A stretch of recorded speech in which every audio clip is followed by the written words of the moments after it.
Tales have been told since man first gathered around the fires of prehistory. Tales of the strange and wondrous things hidden in the vast unknown shadows of the world. Tales of creatures divine and beasts demonic, of gods and kings, of myths and monsters. From dark forests to the lands of ice, from desert wastes to the storm-thrashed seas, every corner of the earth has its legends to tell. Stories of heroes and the villains they encounter, of the wilderness and the dangers within. Stories of battles, of love, of order, and of chaos. But what are the roots of these fantastic tales? And why have they endured so long? In this series, we'll explore the history behind these legends and reveal the hidden influences that shaped them. War and disease, religious and social upheaval, the untamable ferocity of the natural world. And above all, the monsters lurking within ourselves.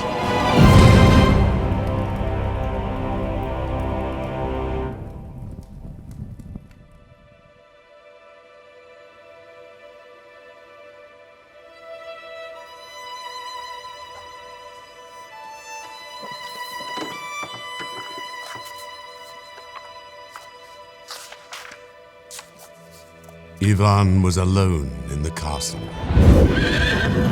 His wife, the fair and fierce princess, had gone to war with her armies. She had left Ivan just one instruction. He was not to climb the tallest turret of the tallest tower. Weeks passed, and Ivan grew bored. He remembered his wife's command, but his curiosity conquered all. Ivan climbed the tallest turret of the tallest tower. At the top, he found a chamber, and within, a starving prisoner. "Please, water." Ivan was moved by the sight and fetched a cup of water. The prisoner drank it all, but then he suddenly transformed, for the prisoner was none other than the dreaded Koshchei the Deathless. "You fool!" he cried. "Now you will never see your wife again." With that, he bounded through the open window and swept like a whirlwind into the sky. And soon, he would have the princess in his grasp. If he was ever to rescue his beloved wife, a long and dangerous adventure lay ahead. Ivan's quest had begun.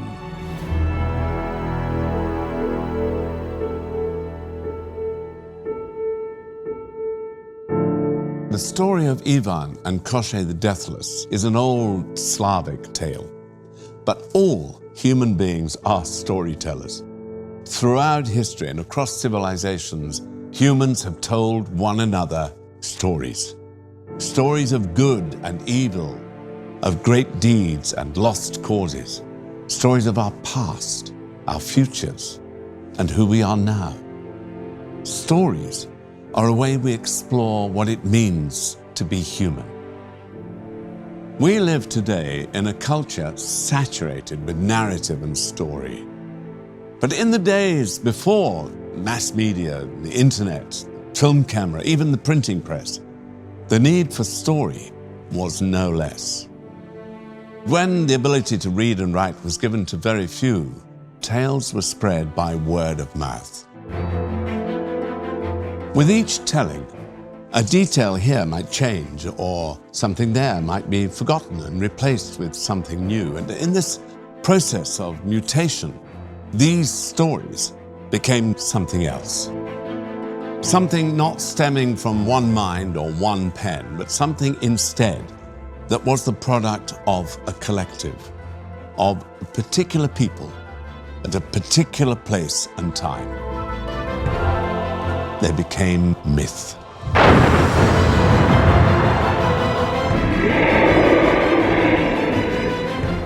Myths tell us who we are. We use stories to explain to ourselves why we do things in certain ways. They tell us about the part of ourselves that's emotion, that's not entirely rational.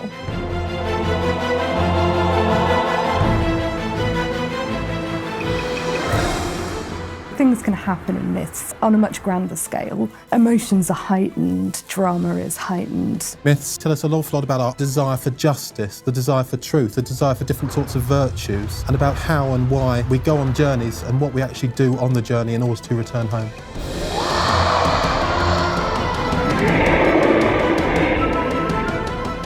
It tells us what our values are.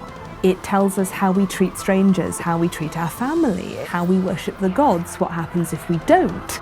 They are embedded in our cultural psyche, whether we realise it or not.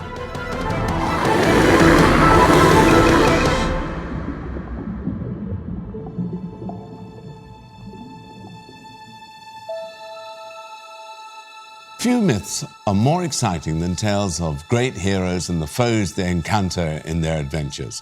Such heroic quests are found in tales from cultures across the globe and throughout history.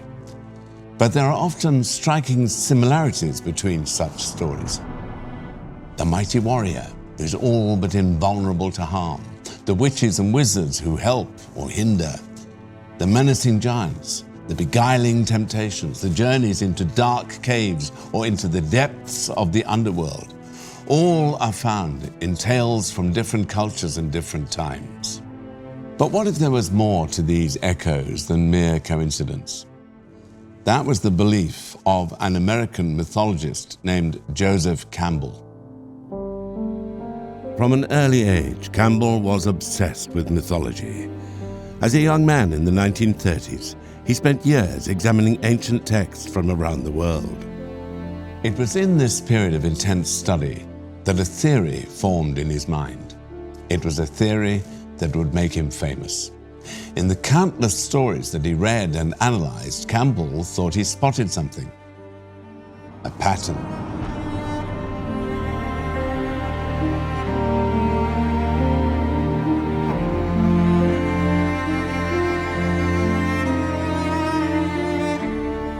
Campbell was trying to make a claim for a sort of universal human nature that can be appealed to by a certain kind of story. He laid out what he thought was the story that's common to all hero myths everywhere in the world. Campbell believed that you could read this kind of mythological quest or the hero's journey throughout all of Western mythology. As he engages with non-Western cultures, he develops this idea further until we get the book, The Hero of a Thousand Faces. The Hero with a Thousand Faces was published in 1949, drawing on the pioneering works of Sigmund Freud, Carl Jung, and others. Campbell outlined the recurring stages he had identified in story after story, from culture after culture. He dubbed it the hero's journey. The Hero with a Thousand Faces became an unlikely bestseller, with a particular impact on the big screen. George Lucas, the creator of Star Wars, has credited the book with shaping his thoughts about the saga. And Luke's thrilling adventures follow almost every stage laid out by the hero's journey.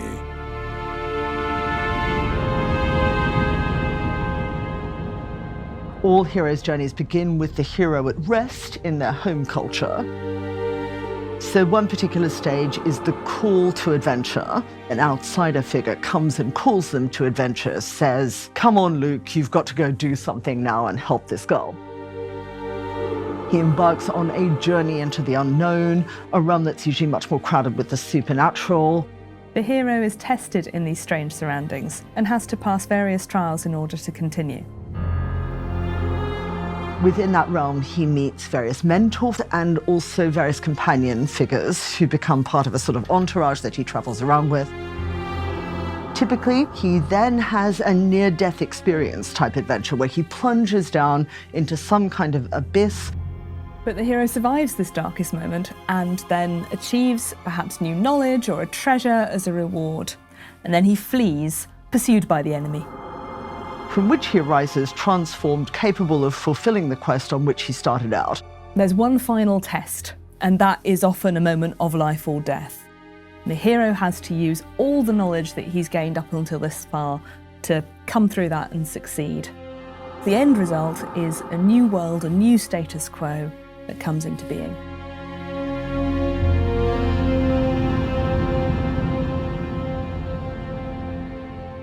The Hero with a Thousand Faces became one of the most influential books in the 20th century. But how did Campbell's ideas apply away from the cinema screen? Does Ivan's battle with Koshchei the Deathless fit the model? What about the other great adventures of mythology?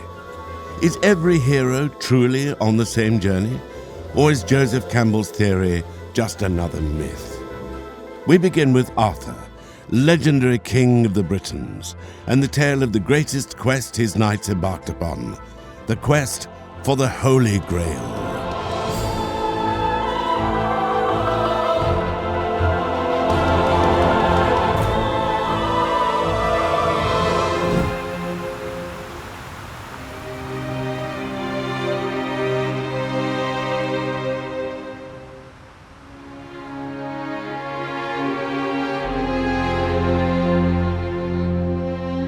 Stories of King Arthur have been told and retold for centuries.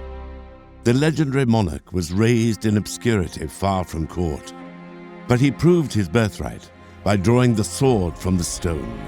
And from his castle at Camelot, he went on to rule Britain with wisdom and justice. King Arthur, for us, is a mythical figure, possibly based on a real-life figure from the 6th or 8th century. Well, the very earliest reference to Arthur is in a 7th century Welsh poem. It's quite a fun one, where a great warrior is described, and then it adds sort of ruefully, but he wasn't Arthur. It's that he seems just to be known as a warrior. He's not really being referenced as a king. But in the 11th century, a guy called Geoffrey of Monmouth, obviously also from Wales, produces the first really sustained narrative about Arthur and the Round Table.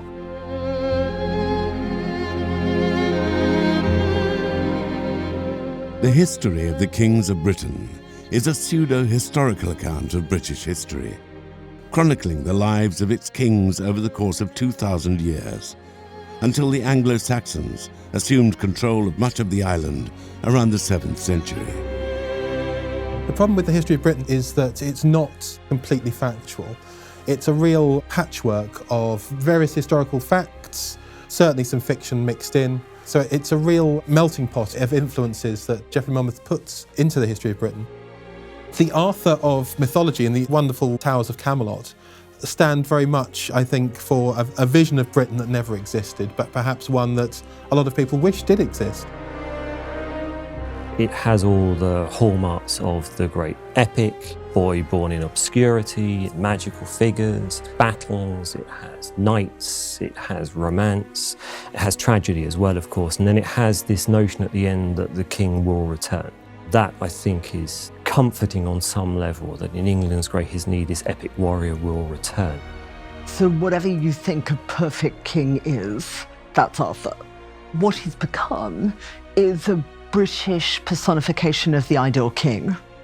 And therefore that varies across different periods because people's idea of what they want from a king and what they want from a leader is historically quite variable. Arthur was a great king, but even great kings sometimes need help. So too would Ivan in his quest to defeat Koshchei the Deathless.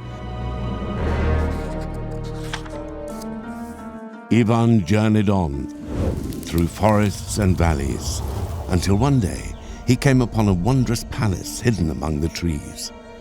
As he neared its gates, he was watched from the branch of a lofty oak tree. For this was the home of the Falcon Wizard. Ivan explained his quest to him. The wizard knew of Koshchei and the danger Ivan faced. He promised help if ever it was needed. Ivan continued on his quest. In the days that followed, he met an eagle wizard, then a raven wizard too.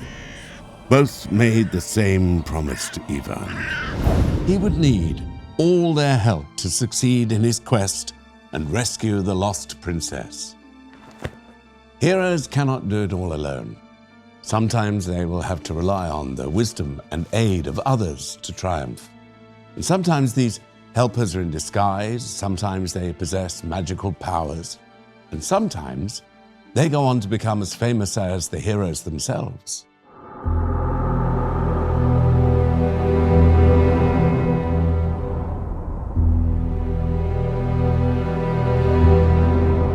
At King Arthur's side through many of the stories is a mysterious figure with magical powers, the wizard known as Merlin. He was the one who planted the sword in the stone, and it was he who brought Arthur from obscurity to claim the British crown. In popular culture today, Merlin is as renowned as Arthur himself. He is the archetypal wizard, the ancestor and inspiration for Gandalf in Tolkien's Lord of the Rings and Obi-Wan Kenobi in the Star Wars films. But magical helpers such as Merlin are found throughout myth and legend. Joseph Campbell recognized this. The supernatural aid is usually an older character. Their wisdom and guidance are needed for the adventure ahead. Often, too, they must give the hero the final push necessary to leave the ordinary behind and enter the special world. King Arthur and the wizard Merlin were once thought real historical figures. Over time, such beliefs faded. However, the stories themselves never went away. The development of the legend in the medieval era culminated in 1485. That year saw the publication of Le Morte d'Arthur, The Death of Arthur. 8 stories of the king and his knights, compiled from sources in France and in England. Here was the Arthurian legend complete. The author of the book was a man named Sir Thomas Malory. Historical documentation tells us Thomas Malory was a thief, a brigand, perhaps even a sexual predator and a rapist, and that ultimately he was incarcerated in Newgate Prison in London. We tend to associate the Morte d'Arthur with chivalry and with a particular interest in the Knights of the Round Table as defenders of women. So at first we might go, well, wait, why would a rapist write that? It's this criminal aspect which has made critics wary of suggesting that this is the Malory who writes Morte d'Arthur, because they see a clear disconnection between his criminal behaviour and a text that seems to be about chivalry. The Arthurian legends may have roots in more ancient folklore, but Malory's work is distinctly Christian. Religious symbolism saturates the text, and supernatural elements common in earlier versions are all but eliminated. In Malory's Christian Camelot, there is little room for the wizard Merlin and the pagan magic he represents. Even Arthur himself seems tainted by the association. For the holiest and most famous adventure of Le Morte d'Arthur centers neither on Merlin nor on the king he mentored. Instead, it is the Knights of Camelot who embark on this great adventure, the quest for the Holy Grail. The Holy Grail in most mythologies is the cup Jesus Christ used at the Last Supper, in which he consecrated the wine and turned it into his blood. Later in legend, Joseph of Arimathea is supposed to have come along with this same cup and caught the blood from the wound in Christ's side. That cup then will give immortality to those who then drink from it. Of course, immortality not just in the physical sense, but much more in the spiritual sense. It becomes this holy relic with this really heightened significance, where it becomes something to be possessed at all costs, but something which only a few people can actually approach. The knights were called to adventure in the most direct way. During a dinner at Camelot, the castle shook and a holy light filled the chamber. Then, the Grail itself appeared before Arthur and his knights. After the miraculous appearance of the Grail at Camelot, the knights Lancelot, Galahad, Percival, and Bors set out to retrieve it.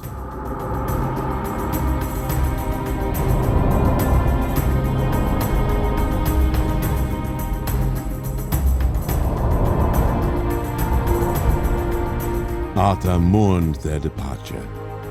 He knew the quest his knights embarked upon would change them forever, and that the fellowship at Camelot would never be the same. His knights left the ordinary world of the castle behind. Crossing the threshold, they entered the special world of adventure.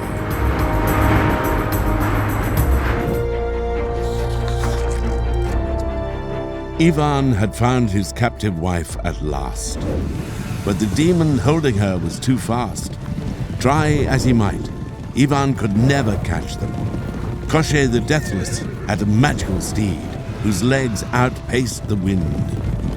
The exhausted Ivan finally gave up the chase. It was then that Koshchei attacked. Ivan was no match for the strength of the giant. Koshchei chopped him into pieces, bound him in a barrel, and pitched him into the sea. Far away, Ivan's wizard friends sensed his plight. They rescued the barrel and put Ivan back together again.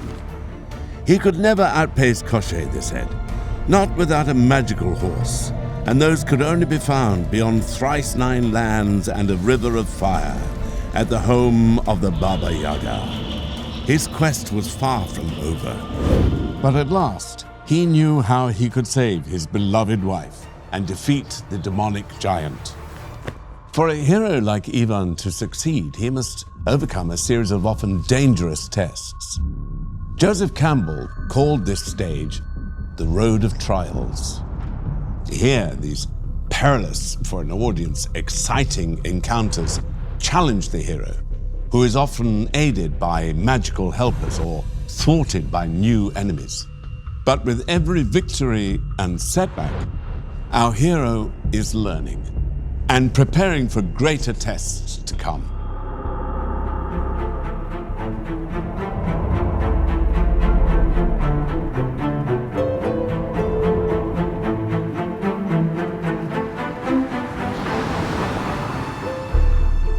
No road of trials was longer or more arduous than that faced by the hero of the ancient Greek epic, the Odyssey. Attributed to an author known only by the name Homer, it tells the story of the journey home of Odysseus after the Trojan War. He had been fighting at Troy with his fellow Greek kings for 10 years. Meanwhile, on his home island of Ithaca, the son he had left behind was growing up without him. Other men were eyeing his empty throne and Penelope, his unaccompanied wife.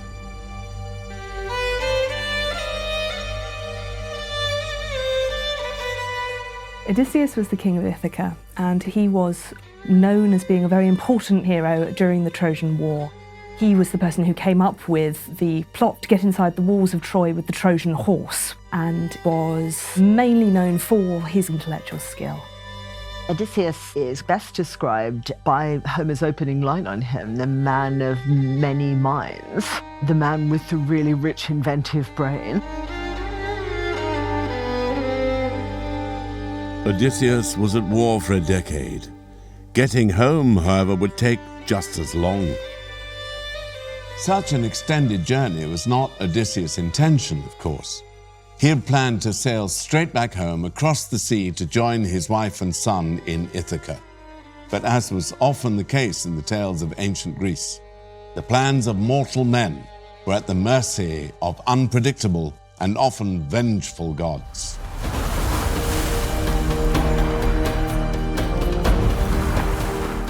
The Greeks have managed to alienate some very powerful deities by their incessant pursuit of Troy. And as a result of that, they've particularly angered the god Poseidon. And the god Poseidon pretty much ensures that Odysseus and his men aren't going to have a straightforward journey back to Ithaca.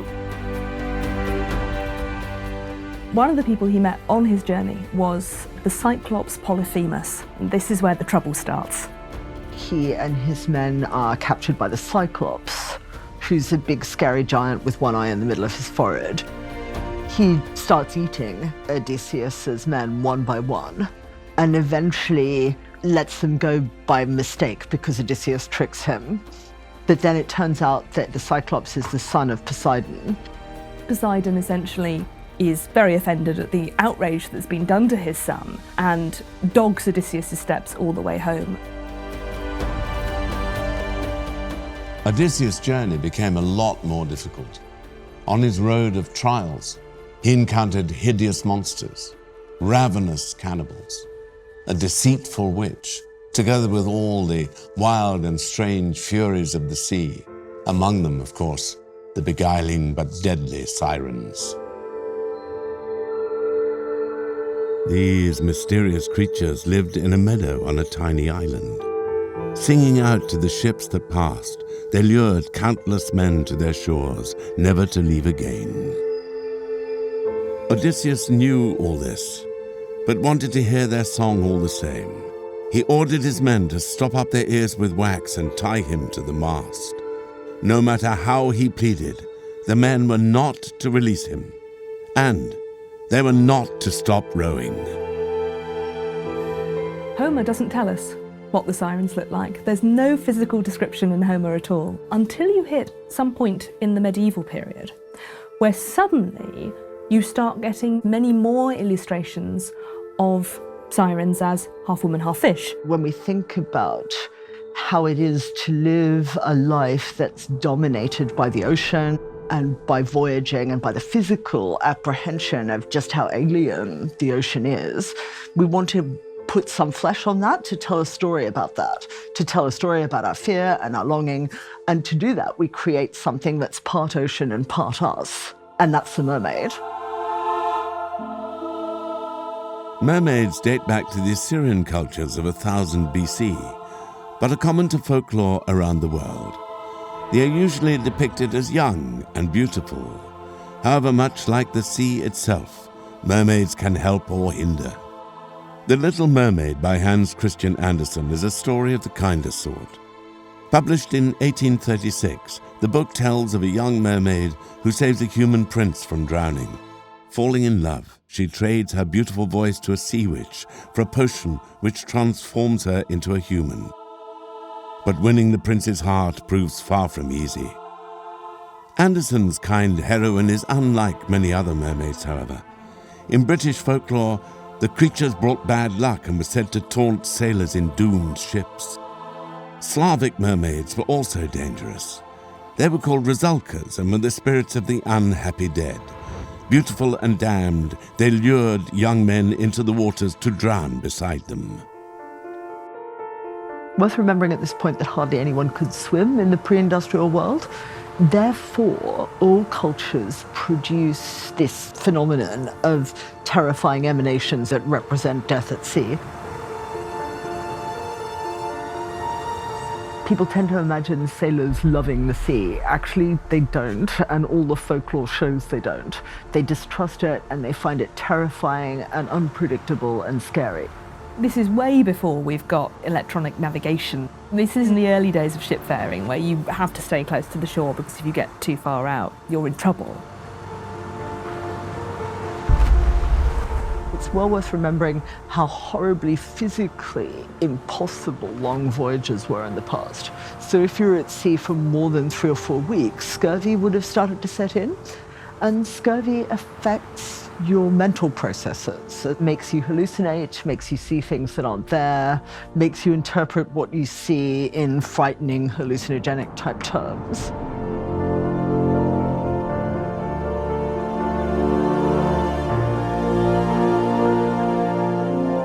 Could these hallucinations be the cause of such visions of sirens and mermaids? We will never know for sure. Odysseus sailed on unharmed from his encounter with the sirens, but they were far from the only female threat he faced on his journey home. To reach his wife Penelope, Odysseus had to outfox the witch Circe, who had transformed his men into pigs, and he had to flee imprisonment by the nymph Calypso, who desired him for her husband.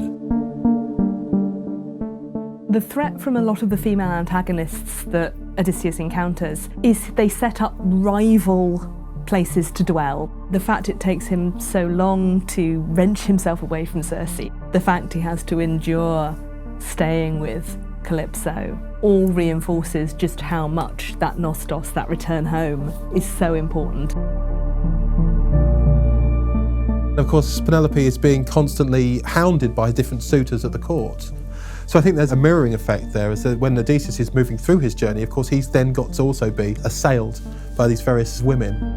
One thing that scholars have said about the Song of the Sirens is that the language that's used and the way it's phrased in the original Greek feels much more like it's been a passage taken out of the Iliad. That in a way the sirens are actually trying to call Odysseus back into the previous poem, into being a previous sort of hero, the sort of hero of the battlefield. And that part of his temptation is to go back to that form of heroism, which now the Trojan War has ended, there's no place for anymore. Once a hero such as Odysseus has negotiated the trials, seen off temptations, and survived it all, he is ready for one final ordeal. The object of the quest is within reach. One more challenge lies ahead. The greatest he must endure. Hungry and faint, he walked on and on. Until at last, Ivan came to the house. 12 poles stood in a circle around it. On all but one was stuck a human head. This was the home of the Baba Yaga. "You've come for my horses," said the old woman. "Well, you can take one if you're fast enough. I'll give you 3 days to find them. Fail, though, and I'll put your head on a spike." Ivan had no choice. The Baba Yaga's mares, however, were just as fast as promised. They hid from Ivan in every corner of the woods. It was only with the help of friends made and lessons learned on his quest that Ivan succeeded. At the end of the 3 days, he left the enraged Baba Yaga on the back of a new steed. Ivan willed the magical creature on towards a reunion with the princess and a final confrontation with Koshchei the Deathless. The ordeal is the greatest test of the hero. The risk of failure or even death hangs over them. Ivan survives the ordeal and is rewarded, and in other tales, the hero must slay a minotaur, journey to the underworld, or, as in the Icelandic saga of the Volsungs, survive an encounter with a great and terrible dragon.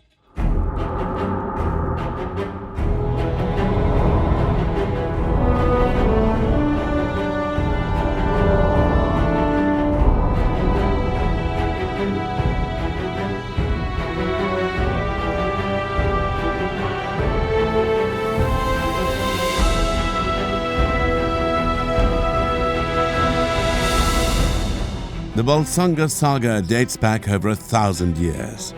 It tells of the rise and fall of the ill-fated Volsung clan, their encounters with the gods, and their triumphs and defeats in love and battle.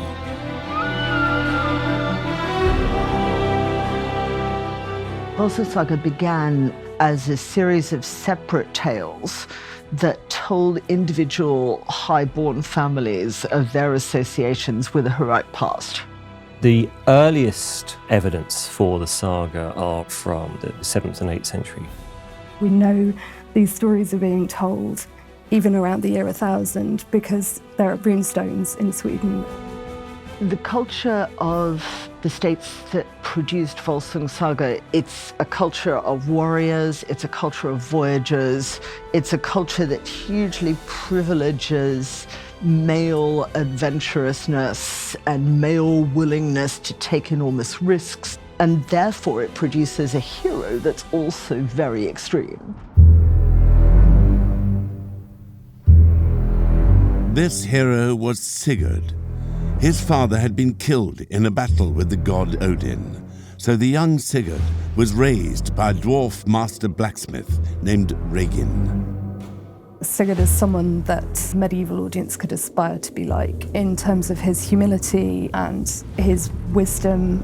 He is one of those figures that, like many heroes, connects the gods with the human. But he comes also to represent, very importantly, not only the interface between humans and the gods, but also the interface between human beings and wild nature. As he evolves, he becomes more and more about being a kind of wild man. What would a man be like if he wasn't ever civilized, if he wasn't ever subject to being taught and brought up and taught codes of manners?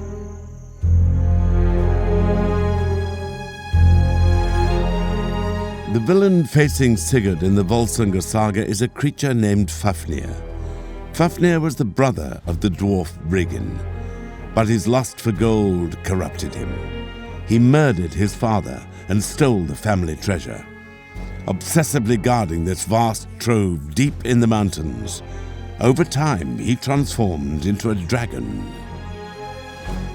Dragons are found in stories across the world, from ancient texts of Greece and China to the epics of Persia and later tales of Christianity. But every culture's dragon is different. The Germanic dragon seems to be particularly into treasure. And I think this is an association with the quintessential idea of the good ruler. The best thing a lord can be is generous. So if you want to do a good epithet for a good lord, you call him a ring giver. Obviously, the dragon represents the exact opposite of that. He's keeping all the treasure for himself. Fafnir can be seen to represent the worst aspects of greed. He hoards this treasure in a way that it can't be used by anyone. It can't be put to use by a good ruler who would share it among his men and ensure that society functioned well. Sigurd is sent to kill the dragon Fafnir by his foster father Regin. Near the dragon's lair, Sigurd finds a great trench carved in the earth. For every day, Fafnir is leaving his treasure and slithering down to the river to drink. Sigurd digs a hole in this trench and waits for the dragon. As Fafnir passes above, Sigurd thrusts his sword up into the serpent's belly.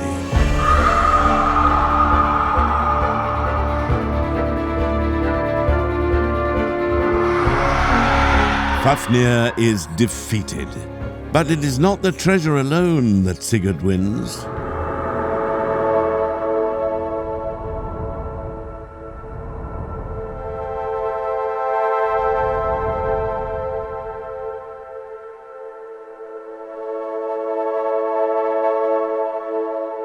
He tastes some of the dragon's blood, and as soon as the dragon's blood touches his tongue, he can understand the speech of birds. That really just brings to the fore the way that Sigurd is destined to be a part of the wild.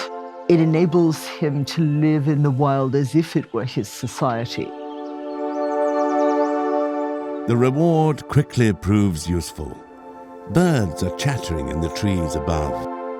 Sigurd soon realizes that they're talking about him. His foster father, Regin, the birds say, is plotting to betray Sigurd. His adventure is not over yet. Sigurd's story and the Folklore saga do not end with the defeat of Fafnir, nor does the hero's journey. Once the object of one's quest has been achieved, there is the return home.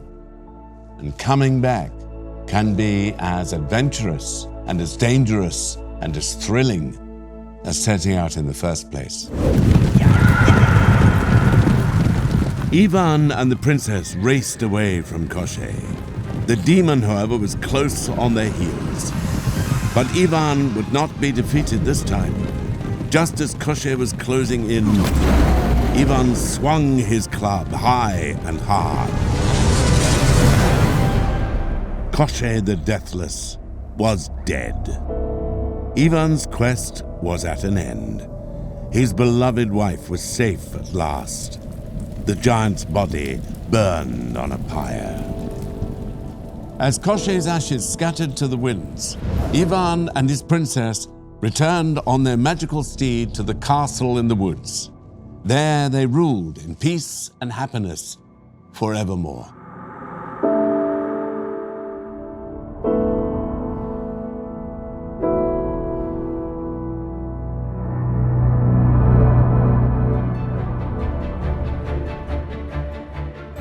Successful in returning from the special world, our hero returns not only with the object of his quest, but with the newfound wisdom and self-knowledge required to build a better life. A new status quo is born in the ordinary world. And so the hero's journey comes to an end.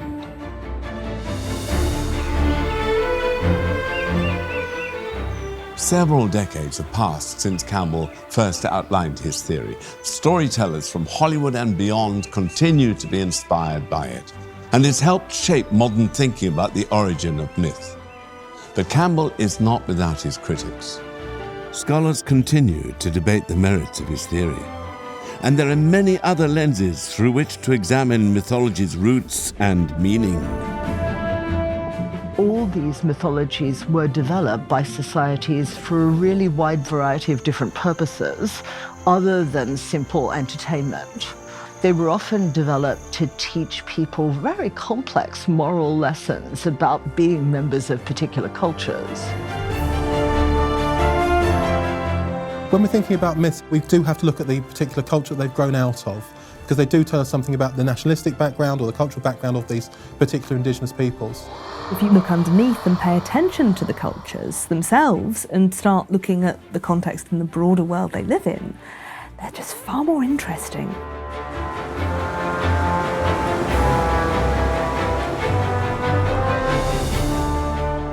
The idea of a common humanity reflected in the hero's journey remains an attractive one in an often divided world. But as this series will show, the realm of myths and monsters is far too strange and fascinating for one model to contain. In the long history of humanity, and in the deep recesses of our collective imaginations, there are far more stories for us to explore. Stories of magic and wonder, of love and betrayal, of sacrifice and cruelty, the world we know, and the great mysteries that lie beyond.